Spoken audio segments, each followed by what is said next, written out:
ফেব্রুয়ারি বিশ্ব ভালোবাসা দিবস। সুপ্রিয় দর্শক, আপনাদের সকলকে ভালোবাসা দিবসের শুভেচ্ছা। আশা করছি সকলে দুঃখ বেদনার মধ্যেও ভালোবাসার মানুষকে নিয়ে বেঁচে আছেন, বুকে সোনালী স্বপ্ন ধারণ করে। প্রেম ভালোবাসা যদি পবিত্র হয়ে থাকে, যার যার মনের থেকে যদি ঠিক হয়ে থাকে, তাহলে প্রতারণাটা আসার প্রশ্নই ওঠে না। এর লগে কিছুদিন করলো, পরে এর ভালো লাগলো না, আর একটা লগে করলো, এরকম এটা একটা মানে ইয়ের মতন, টিকটকের মতন শুরু হয়ে গেছে এই পথে। ভালোবাসা একজনের লোকে থাকে না তো ভাই ঠিক মতন। মনের মিল দুজনের এক সমান না হইলে তো প্রতারণা হবেই। চিঠির যুগের ভালোবাসাটাও আমার মনে হয় অনেক ভালো ছিল, আর এখন হচ্ছে অনলাইনে মানুষ অ্যাভেলেবেল পাচ্ছে, আজকে ওকে ভালো না কালকে তাকে ভালো না, এইভাবে করেই মানুষের মাইন্ডটা চেঞ্জ হয়ে যাচ্ছে। ফ্রি মিক্সিংয়ের কারণে যেটা হচ্ছে যে ছেলে মেয়ে আগে থেকেই একজন মাল্টিপল হচ্ছে যে পার্টনারের সাথে এক্সপোজার হচ্ছে, তো পরবর্তীতে যখন তারা একজনের সাথে রিলেশন করতে যাচ্ছে, তো তার এক্সপেকটেশন আগে যেটা থাকে সেটা হচ্ছে একজন পার্টনার ফুলফিল করতে পারছে না হয়তো অনেক ক্ষেত্রে, তো সে তখন আবার মাল্টিপল এক্সপোজারে যেতে চাচ্ছে আর কি। ভালোবাসা সবাই চায়, কিন্তু সত্যিকারের ভালোবাসা কি সবার ভাগ্যে জোটে? ভালোবাসার উল্টো পিঠেই থাকে প্রতারণা আর ছলনা। ভালোবাসা অনেকের জীবনেই মরীচিকার মতো, যার পিছনে ছুটতে গিয়ে সে হারায় তার সর্বস্ব। অনেকেই ভালোবাসার বদলে পায় মিথ্যা প্রতিশ্রুতি। এবারের প্রেক্ষাপটের পর্বে আমরা দেখব ভালোবাসার উল্টোপিঠ। ভালোবাসায় মানুষ কেন কিভাবে প্রতারিত হয় তাই আমরা জানার চেষ্টা করব এবারের পর্বে। ভালোবাসার প্রতীক লাল গোলাপ, যার প্রতিটি পাপড়িতে লুকিয়ে থাকে ভালোবাসার গল্প, থাকে সম্মান, অঙ্গীকার, আনন্দ, বিরহ। প্রিয় মানুষটিকে কাছে পাওয়া, একে অপরের হাত ধরে জীবনের শেষ পথে হেঁটে চলার প্রতিজ্ঞা। বিশ্ব ভালোবাসা দিবসের দিনটি তাই সকলের কাছে একটি বিশেষ দিন হয়ে থাকে। দিনটির গুরুত্ব ভালোবাসার মানুষদের কাছে দোলা দেয় এক স্বর্গীয় অনুভূতি নিয়ে। প্রেম বলবো হলো একটা নরনারীর মধ্যে একটা বিশেষ ধরনের সম্পর্কই বোঝায়, যেখানে এক ধরনের জৈবিক অনুভূতি ব্যাপারটা কাজ করে এবং পরস্পরকে আরও বেশি বলবো যে জৈবিক অনুভূতিকে নিজেকে ইন্টিমেট করে অন্তরঙ্গভাবে একটা পাওয়ার আকাঙ্ক্ষা, এই প্রেমের এক ধরনের বৈশিষ্ট্য। অ্যাকচুয়ালি প্রেম বা ভালোবাসা যেটাই বলি আমরা, এটা আসলে দুটা মানুষের মধ্যে এক ধরনের ইমোশনাল সংযোগ। ভালোবাসা একটা অনুভূতি, পৃথিবীর সবচেয়ে সুন্দর অনুভূতি। আর প্রেম বলতে আমি বুঝি সম্পর্ক, ভালোবাসার সম্পর্ক বা অ্যাট্রাকশনের সম্পর্ক। সেখানে ভালোবাসা অনেক সময় দেখাও যায় না। তো আমার কাছে প্রেম এবং ভালোবাসা দুটো একসাথে হলে চমৎকার। ভালোবাসা আমার কাছে মনে হয় এটা অনুভূতি, মোমেন্টস। তো অনেকগুলো মোমেন্টস নিয়ে আমাদের অনুভূতি নিয়ে ভালোবাসা তৈরি হয়। ভালোবাসার সম্পর্ক অনেক ভ্যাস্ট, এখানে ছোট ছোট এলিমেন্টস থাকে, সম্পর্কগুলোর অলংকার বলতে পারেন। সেটার মধ্যে সব কিছুই থাকা উচিত আমার কাছে মনে হয়। যেমন একজনের সাথে আরেকজনের থাকার তীব্র আকাঙ্ক্ষা, আবার না থাকার কারণও তো তৈরি হয়। সো আমার কাছে মনে হয় ছোট ছোট এলিমেন্টসগুলোই আসলে ভালোবাসাকে পরিপূর্ণ করে, পাওয়া না পাওয়া সব কিছু। গোলাপের সুবাস একটি জীবনে কখনো কাঁটা হয়ে বিঁধে, বিষে রূপান্তরিত করে তা জীবনের বাস্তবতার পথে হাঁটতে চলা মানুষগুলোর না বলা গল্পে বন্দী হয়ে যায়। ফুলকে অনেক পবিত্র একটা জিনিস ধরা হয়, সফট, পবিত্র, এটা ভালোবাসার প্রতীক। কিন্তু দেখেন সবচেয়ে পবিত্র জিনিসটা দিয়েই আমরা সবচেয়ে বড় মিথ্যাটা বলি, প্রতারণাটা শুরু করি। যে গল্পে থাকে হিংস্রতা, নির্মমতা, কাপুরুষতা আর প্রতারণা। ভালোবাসার মধ্যে আসলে আমার মনে হয় প্রতারণা সম্ভব না, কারণ কোনো প্রতারক কখনো ভালোবাসতে পারে না। ভালোবাসা থাকলে প্রতারণা থাকবে, এটা অবভিয়াস, এটা কোনো আনঅবভিয়াস বিষয় না। বাট দেন অ্যাগেন সব সম্পর্কে কিন্তু প্রতারণা থাকে না। আমার জীবনে অভিজ্ঞতার শেষ নাই আসলে। আমার জীবনে ভালোবাসার অভিজ্ঞতাগুলো যেমন খুবই সুন্দর, খুবই মধুর, তেমন প্রতারণার অভিজ্ঞতাও খুবই তীব্র, খুবই নোংরাও বলতে পারেন এক অংশে। এটা যদিও খুব it's a very harsh word, but definitely জীবনে ভালোবাসা যেরকম পেয়েছি সেরকম প্রতারণার মুখোমুখিও হতে হয়েছে। অনেক ভালো মেমোরিজ যেমন আছে, ব্যাড মেমোরিজও আছে, সেগুলা সিক্রেটই থাকুক, প্রাইভেটই থাকুক, কিন্তু হ্যাঁ, ডেফিনেটলি চিটেড হয়েছি, ডেফিনেটলি বিশ্বাস ভেঙেছে, ভরসা ভেঙেছে, অবশ্যই এগুলো ঘটেছে। প্রেম যেমন সেলফ এস্টিমটা বাড়ায়, এ ধরনের ঘটনা কিন্তু আমাদের নিজেদের প্রতি সেলফ এস্টিমটা কমিয়ে দেয়, আমাদের বিষণ্ণতা তৈরি হয় এবং এতখানি খারাপ লাগে, মনে হয় যে বোধহয় আর এখান থেকে বের হওয়া যাবে না, এবং অনেক সময় অনেক রকমের আনওয়ান্টেড ঘটনা আমরা করে থাকি। তবুও মানুষ ঘুরে দাঁড়ায়, বাঁচতে চায়, সংগ্রামী হয়ে ওঠে। যখন সিদ্ধান্ত নেব যে এই সম্পর্কটা করব না, এটা কিন্তু একদমই হলো কাট অফ করা উচিত। বলা হয় out of sight out of mind, অর্থাৎ প্রথম দিকে সাংঘাতিক তীব্র খারাপ লাগবে, কিন্তু সময়ের সাথে সাথে কিন্তু যাকে মনে হবে যে একে ছাড়া চলাই যাবে না, একে ছাড়া বাঁচবই না, কিন্তু একটা টাইমে কিন্তু ঠিকই হলো একে ছাড়া ঠিকই তার লাইফ ঠিক মতন করেই চলবে, এবং এমন সময় আসতেও পারে যে মনে হতে পারে ভাগ্যে সেই সম্পর্কটার মধ্যে দিয়ে আমি যাইনি। রঙিন আর সুঘ্রাণে ফুলের সমারোহ, যেখানে প্রতিদিন ভালোবাসার অসংখ্য গল্প সৃষ্টি হয়। প্রিয় মানুষটিকে রাঙিয়ে তুলতে, তার মনকে ভালোবাসার প্রতীকে পূরণ করতে একটি লাল গোলাপ। সকল প্রতিকূলতা ডিঙিয়ে, বাধা অতিক্রম করে, পরস্পরকে শ্রদ্ধা জানিয়ে প্রিয় মানুষটির হাতে তুলে দেয় এক গুচ্ছ ফুল। প্রিয় মানুষটিকে বলে ভালোবাসি। প্রেমের ক্ষেত্রে কিন্তু আমার আবেগীয় যে আমার মানে মানসিক যে জায়গাটা, সেটা অনেক বেশি আপার হ্যান্ড নেয়, অনেক বেশি ওভারহেলম থাকে, যার কারণে যৌক্তিক জায়গাটা কিন্তু খুবই কম থাকে, অর্থাৎ প্রেম ঠিক অতটা যুক্তি নির্ভর না। এই কালের প্রেম, ভালোবাসা, এমনকি বন্ধুত্ব খুব একটা গভীর হয় না, গভীরতা পাওয়া যায় না। এটার কারণ হচ্ছে গিয়ে, আমি যেটা বুঝি, যে মানুষের মধ্যে থেকে আসলে গভীরতাটা চলে গেছে। আমরা মানুষ হিসাবে অনেক ভাষা হয়ে গেছি।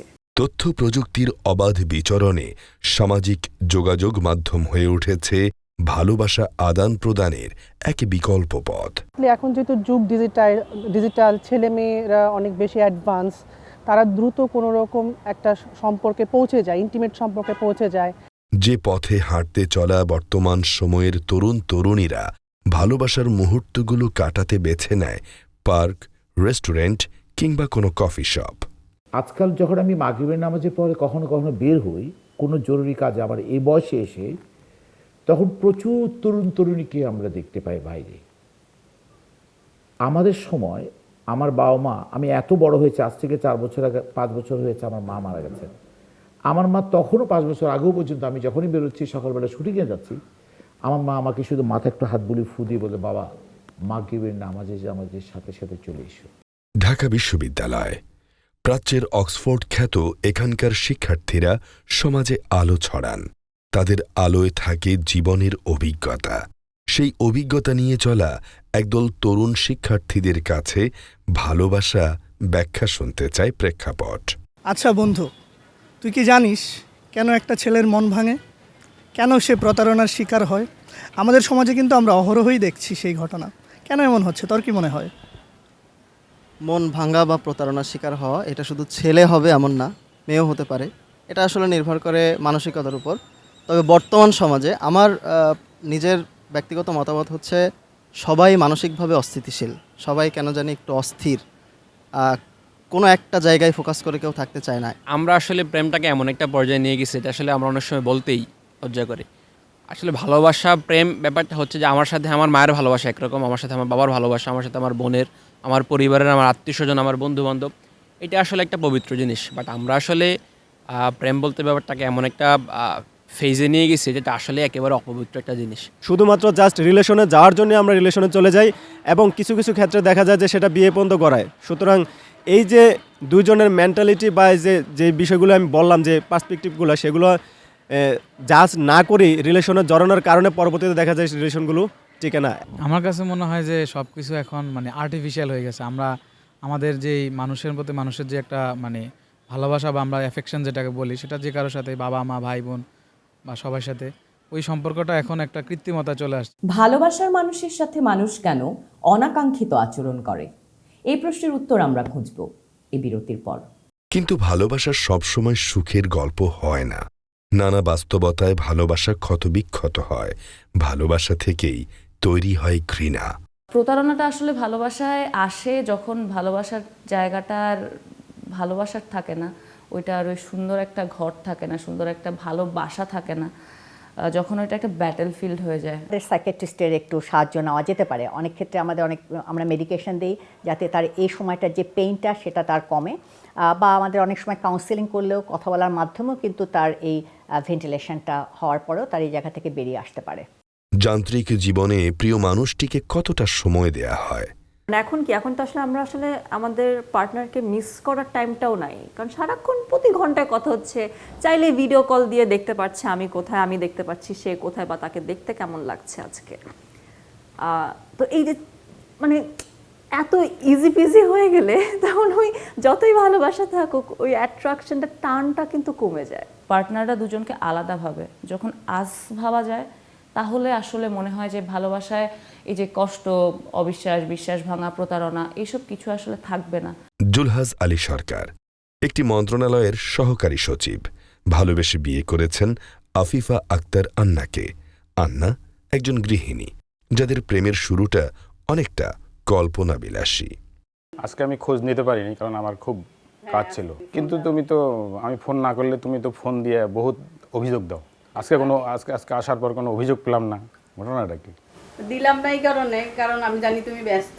তুমি কোথায় জানি প্ল্যান করলা যে এবার সুন্দরবন নিয়ে যাবা? হ্যাঁ, সুন্দরবনে নিয়ে যাব। সত্যি? ঠিক আছে। আচ্ছা। আমাদের সময় প্রেম করাটা খুব একটা দুরূহ ব্যাপার ছিল, মোবাইল ছিল না অত। হ্যাঁ, এখন তো মোবাইলের যুগ। চিঠি লেনদেনটা মানে আমার এক কলেজের ফ্রেন্ড ছিল, তার দ্বারা করাইতাম। খুব চিঠিগুলো ছিল খুব ছোট, ছেঁড়া কোনো কাগজে হ্যানে এইরকম চিঠি দিতে দিতে ওর চিঠি যখন আমার কাছে আসে, আমি এগুলো নাম্বার দিয়ে প্রিজার্ভ করতাম। করতে করতে এরকম 160টা চিঠি হয়েছিল। এই 160টা চিঠি আমি রেখে দিয়েছি যে আমার ছেলে বড় হলে বা ছেলের বউকে আমি যাতে দেখাইতে পারি। হ্যাঁ, কিন্তু ওর সাথে একদিন বাসায় কি নিয়ে জানি কথা কাটাকাটি একটু হলো, অফিস করে এসে দেখি সে সব চিঠিগুলো জ্বালাই দিয়েছে। এটাতে আমি একটু খুব কষ্ট পাইছি আর কি, যে না, আমার তো আর দেখানো হলো না। ভালোবেসে বিয়ে করে এই দম্পতির ঘরে একমাত্র সন্তান আমেরিকায়। গৃহিণী আন্নার জীবনে কি কোনো অপূর্ণতা আছে? এখনকার প্রেম ভালোবাসা আমার কাছে কেমন জানি ঠুনকো মনে হয়। হ্যাঁ, কিন্তু তখনকার কথা মনে হলে আল্লাহ, আমরা কিভাবে প্রেম করছি সেটার কথা আর এখনকার কথার মধ্যে অনেক পার্থক্য। কিন্তু রাজধানীর আজিজ সুপারমার্কেটে পোশাকের ডিজাইনার হয়ে নিজেকে ব্যস্ত রাখছেন এই নারী, যার চোখে আজ জীবনের গল্প কেবলই মানুষকে সাজাতে বাহারি নকশা কারুকার্যের পোশাকে রাঙিয়ে তোলা। ভালোবাসা কতটা নিষ্ঠুর, পৈশাচিক আর লোভী হয় তা কেউ বলতে পারে, কেউ পারে না। একজন সাহসী নারীর চোখে তখন বিরহের অশ্রু।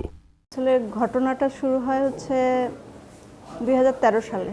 সব সময় এখানে আড্ডা দিতাম আমার ফ্রেন্ডদের সাথে, থিয়েটারের মানুষদের সাথে। তো সেখানে হচ্ছে যে সে সব ফ্রেন্ডদের সাথে আড্ডা টাড্ডা দিত, পরিচিত মানুষেরই পরিচিত ফ্রেন্ড। তো যেহেতু আমার ফ্রেন্ডের অ্যাসিস্ট্যান্ট সে নাটকের, তো সে আমার সাথে আইসা গল্প করতে করতে একদিন আমার সাথে আজিজ মার্কেটে আসলো। আমি বসে কাজ করছি কম্পিউটারে, সে আমার সাথে গল্প করতে করতে এক পর্যায়ে সে আমাকে বলতেছে, আমি আপনাকে খুব পছন্দ করি, আপনি অনেক ভালো। মানে সরাসরি ভালোবাসার কথা বলতেছে না, আপনার কাজ দেখি, আপনি থিয়েটার করেন, আপনাকে ভালো লাগে। এই বাসায় যাওয়ার পরে সে ওভার ফোন সে আমাকে নানাভাবে প্রপোজ করার চেষ্টা করতেছে। আমি বললাম, তুমি এক কাজ করো, কালকে শাহবাগে আসো, তোমার সাথে আমার কথা আছে, কথা বলবো আমরা। আর আমি তোমার অনেক সিনিয়র, তুমি কি আমার সম্পর্কে জানো? আমি তোমার চেয়ে অনেক বয়স অনেক বড়।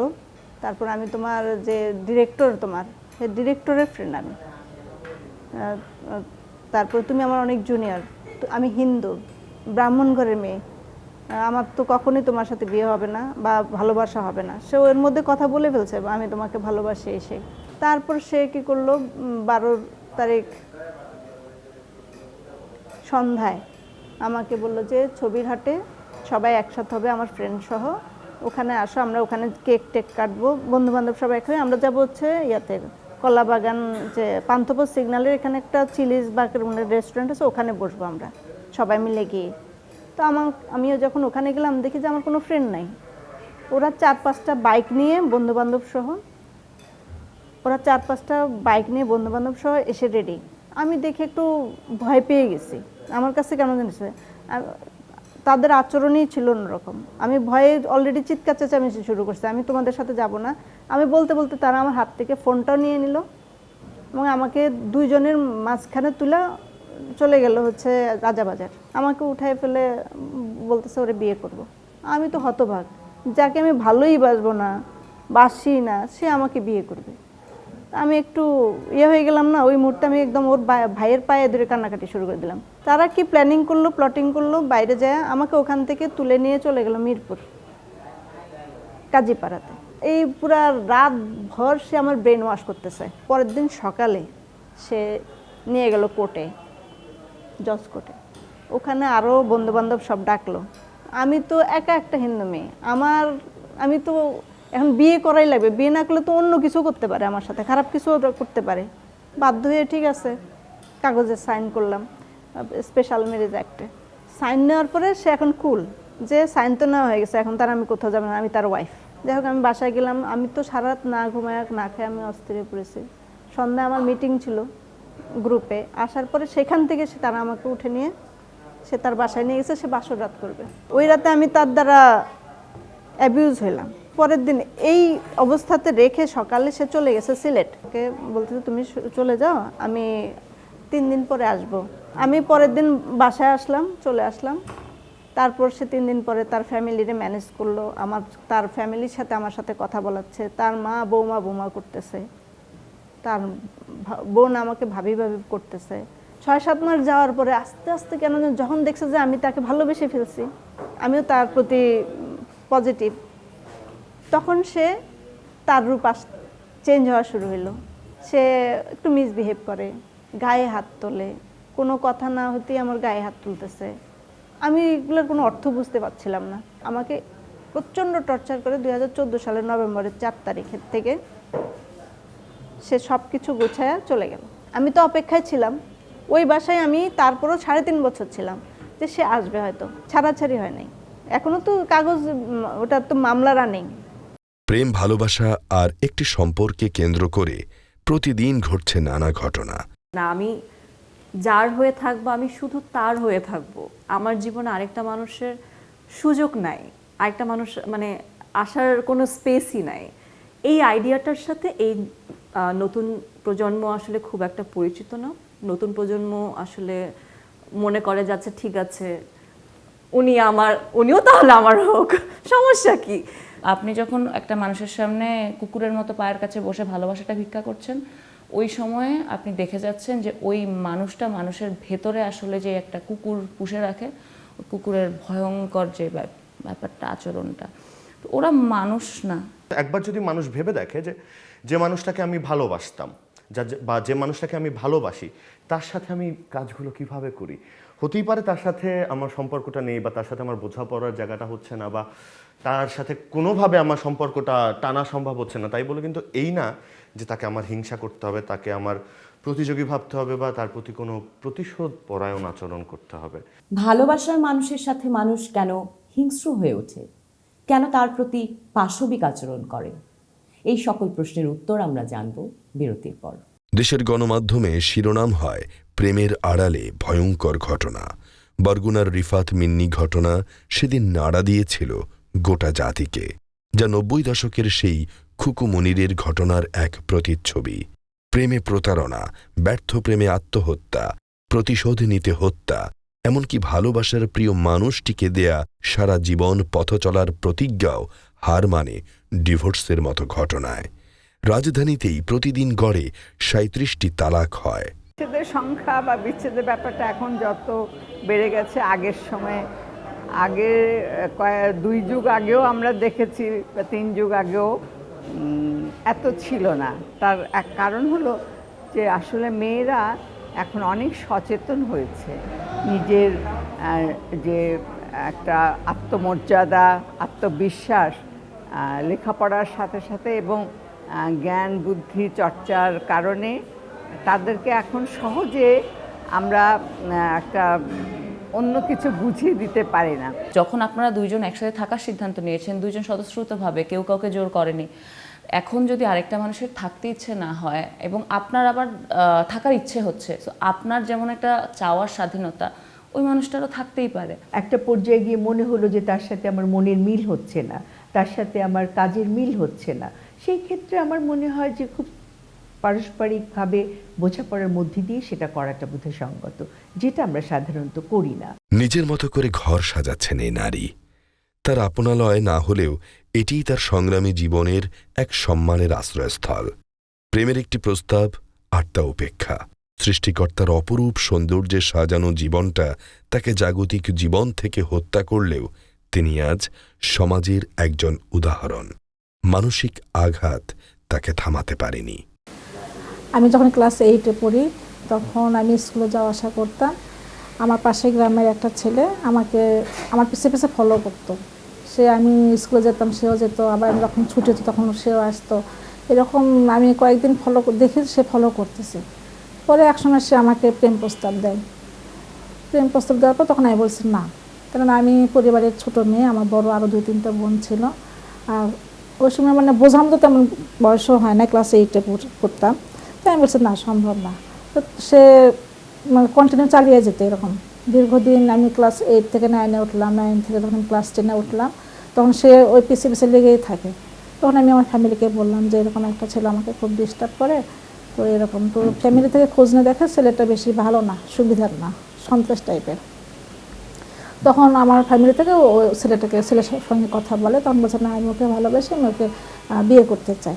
তখন আমার ফ্যামিলি থেকে বলছে না, বিয়ে দেওয়া যাবে না, এটা সম্ভব না। তখন সে ক্ষিপ্ত হয়, তখন বলছে যে যদি বিয়ে না দেয় তাহলে হচ্ছে, তখন আর প্রেমের কথা বলে না, তখন সরাসরি ডিরেক্ট বিয়ের কথা বলে। তা আমি ওর মুখে অ্যাসিড মারবো এরকম বলছে। তো এটা 92-র ঘটনা, অনেক আগে। তখন বলছে না, হচ্ছে আমাদের পক্ষে সম্ভব না, আমরা বিয়ে দেবো না, তোমার যা খুশি তুমি তাই করো। পরে আমার ফ্যামিলি থেকে আমি অনেক সেফে থাকতাম, স্কুলে প্রায় খুব কম যেতাম। তারপরে আমি এসএসসি পরীক্ষা দিই। এসএসসি পরীক্ষা দেওয়ার পর আমার রেজাল্ট বের হয়। রেজাল্ট বের হওয়ার মাসখানেক পরে এই কাজটা করে। এটা দিনে 11টার সময় সে আমাকে, আমি মার্কেটে গেছিলাম, মার্কেট থেকে আসার পথে সে আমাকে অ্যাসিড মারে। প্রেম ভালোবাসা বলতে কিছুই নাই পৃথিবীতে, আমার কাছে যেটা মনে হয়। এটা হচ্ছে আসলে মানে জীবন চলার পথে কারোর সঙ্গে হয়তো একটু সময় কাটাতে হবে, এগুলোই আর কি। কিন্তু আসলে প্রকৃত প্রেম ভালোবাসা বলতে কিছুই নাই, যেটা আমার এক্সপিরিয়েন্স থেকে আমি বলি। প্রিয় মানুষটির রোগ বা অন্তিম যাত্রার শেষ সময় পর্যন্ত কাছে থাকতে ভোলেন না ভালোবাসার মানুষ। সম্পর্ক তো আসলে এরকমই হওয়া উচিত, যেটা শেষ নিঃশ্বাস পর্যন্ত থাকবে। সেটা বন্ধুত্ব সম্পর্ক হোক। যেমন আমি আমার স্কুলের, আমার ফার্স্ট ডে স্কুলে আমি ফার্স্ট যার সাথে বেঞ্চে বসেছিলাম, নোভা এখনও আমার ফ্রেন্ড, আমাদের মধ্যে এখনও ফ্রেন্ডশিপ আছে। আমার স্কুলে যারা পরবর্তীতে যারা ফ্রেন্ড হয়েছে ক্লাস 4 থেকে 5 থেকে, এখনও we are very good friends. And I hope এখন পর্যন্ত যেহেতু বন্ধুত্ব টিকে আছে, মৃত্যুর আগ পর্যন্ত বন্ধুত্ব টিকে থাকবে। একইভাবে ভালোবাসার সম্পর্কগুলো আসলে অবশ্যই টিকে থাকা উচিত, মৃত্যুর আগ পর্যন্ত টিকে থাকা উচিত। রাজধানীর অসংখ্য হাসপাতালে জটিল রোগ নিয়ে আসা কারো কাছে স্বামী, কারো কাছে স্ত্রী বা সন্তানের পাশে থেকে তাকে সুস্থ করার পেছনে থাকে এক রাশ ভালোবাসা। মায় 10 মাস 10 দিন পেটে রাখছে, রাইকা আমাকে ঘোষণা করলো, অনে যদি মারে ফেলাই দেয় তাহলে কেমন হইব? আমারও তো যদি এরকম হয় তাহলে আমি যদি না করি তাহলে আমার ফলাফল তো আমার করবো না। এটি ভালোবাসা, এটি সবচেয়ে আন্তরিক। দুনিয়ার যত কিছু আছে সবের আগে মা, এরপর হলো সব কিছু। আপনার ছেলে কোন, সন্তান কোন, বাড়ি কোন, গাড়ি কোন, ওটাই কোনো লাভ হইব না। মা যদি আপনার না তাই আজকে যদি চলে যায়, কালকে আমি আমার ডাকার মতন আর থাকার মতন কেউই নেই। আবার জীবনের শেষ গল্পের ইতিটানা ঘরেও প্রিয় মানুষটির জন্য ছটফট করতে থাকে অপেক্ষমান এই ঘরটি, যে ঘরের ভেতরে পোস্টমর্টেম হচ্ছে ভালোবাসার মানুষটির। বাহিরে অপেক্ষায় তার প্রিয় মুখগুলো। জানামাতে যেটু জানি যে ও নিজেই নাকি ভালোবাসার জন্য এটাই করছে, তাহলে ওর ভালোবাসাটাই গুরুত্ব বেশি ছিল মা বাবার চেয়ে আমার জীবনে। মা বাবাতে ওর জন্য ছিল, কারণ 2টা ছেলে একটা মেয়ে, ওর বড় ছেলে, লেখাপড়ার উপর খুব গুরুত্ব ছিল। বাদ বাকিটা ও বলতে পারবো ওর মা বাবার প্রতি ওর কতটা গুরুত্ব ছিল, টান ছিল বা ভালোবাসা ছিল। তবে মানুষের জন্য মানুষের ভালোবাসা আছে, কিন্তু ও যেটা করছে এটা খুবই দুঃখজনক। তিনি কি দেখছেন সেই আর্তনাদ? মর্গ বা লাশ কাটা ঘরে শুধু একটি দেহের পোস্টমর্টেম হয়, কিন্তু মনের হয় না। অথচ সেই দেহ ঘড়ির মাঝে ভালোবাসার নামে থাকে প্রতারণা, নির্মমতা, অন্যায়, অপরাধ। আমার ইচ্ছা ছিল না এই ফ্যামিলিতে আমার মেয়ের বিয়ে দেবো, কিন্তু মেয়ের লাভ ম্যারেজ করে বিয়ে করার থেকে আমি মেনে নিয়েছিলাম যে আদৌ মানুষ সবাই গরিব থাকে, কেউ কখনো হইতে পারে না, হয়তো একজনের দ্বারা একজন ভালো হয়। আমি অনেক চেষ্টা করছি ফ্যামিলির টাকা দিয়ে মানে হেল্প করার জন্য। লাস্টে মেয়ের জামাটা বিদেশ নিয়েছি, মেয়ের বাড়ি ঘর জিনিসপাতি সব দিয়েছি, তারপর ওরা মেয়ের টর্চারিং করে আছে, এই সমস্যা কালে ওই সমস্যা, একটার পর একটা সমস্যা থাকে। বলে আমার মেয়ে খারাপ, ওরা বলে, আমি বলি বাস আমার মেয়ে খারাপ, আপনারা কথা বললেন না। একজন তিতাস আন্না দম্পতির মতো জীবনকে সাজাতে সকল প্রতিকূলতা ডিঙাতে হবে। ভালোবাসার মানুষটিকে জীবনের নিয়মই ভালোবাসতে হবে। প্রতারিত মন কখনো নিষ্পাপ মনকে ভালোবাসতে পারে না। জীবনের গল্পকে একটি লাল গোলাপের সুবাস ছড়িয়ে দিতে ভালোবাসায় থাকতে হবে সততা, বিশ্বাস আর পারস্পরিক বোঝাপড়া। বাস্তবতার বাধা উপেক্ষা করে যেখানে সাজবে ভুবন, রাঙিয়ে তুলবে জীবনের এক একটি দিন। দিন শেষে প্রিয় মানুষটির দিকে তাকিয়ে বলবে, আমি তোমাকে ভালোবাসি। ভালোবাসা ছাড়া মানুষ হারিয়ে ফেলে তার মানবিক গুণাবলী। ভালোবাসা মানুষকে শক্তি দেয়, শান্তি দেয়। ভালোবাসা বাঁচার অনুপ্রেরণা দেয়। তাই আমাদের ভালোবাসতেই হবে। ভালোবাসার নামে যারা হিংস্রতা করে, যারা ভালোবাসার মানুষের সাথে প্রতারণা করে, তারা কেবল ভুলই করে না, অন্যায়ও করে। আসুন ভালোবাসা দিয়ে আমরা আমাদের নিজেদের পরিবার, সমাজ ও দেশকে সুন্দর করি, গড়ি শান্তিময় সুন্দর বসুন্ধরা। আজ এ পর্যন্তই। সকলে সুস্থ থাকুন, নিরাপদ থাকুন।